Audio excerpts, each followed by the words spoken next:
Okay, for a bath mat you're going to need 2 balls of Lily Sugar and Cream, and this is a 14-ounce ball, and this one is a 12-ounce ball, and you're going to use almost all of this one, and you're going to use half of a 14-ounce. So, I'm going to start off where I've doubled the multicolored, the variegated, and I make my strands different lengths so I can weave them in and they're not all the same length. And I have about 40 inches of yarn that I use for Provisional Cast On. So we're going to put the needle through here and we're going to tighten it. Now you're going to hold the yarn, your Provisional Cast On, like this, and your regular yarn. So you're going to go here and then you're going to go behind it and scoop up like this.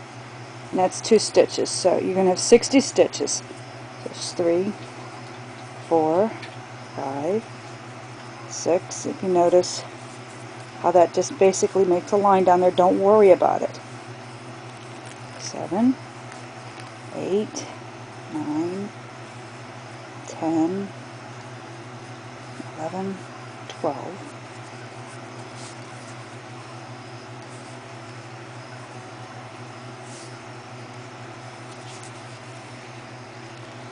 And if your yarn gets a little bit nasty, you just get it straightened out.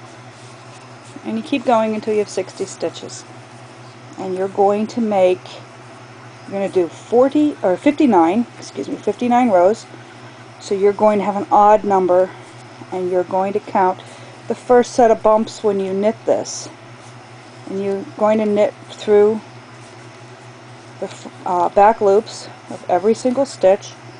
You see how that's working there? It's just basically holding these.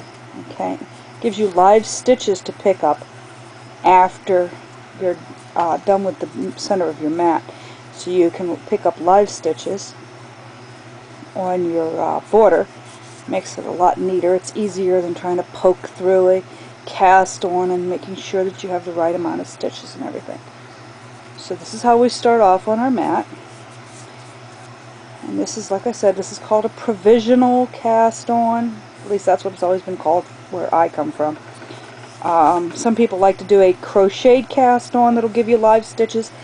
I don't like to do that because inevitably I don't get the stitch formed correctly, so when I try to rip out the crocheted loops, it doesn't work. And when you're working with cotton and all that, you don't want to have to worry about split yarn and cutting things out. This will pull out real nice, and you don't even have to pull it out whenever you're picking up the stitches at the end. Okay, so this is the way we work. The first stitch will be knit on the first row of this, but after that, slip the first stitch as if to purl on every row. And like I said, you're going to be doing 59 rows, one less than an even 60. And I will get back with you when we're ready to do the pickup and everything for the border, because this is going to be basically very easy. So we'll see you then.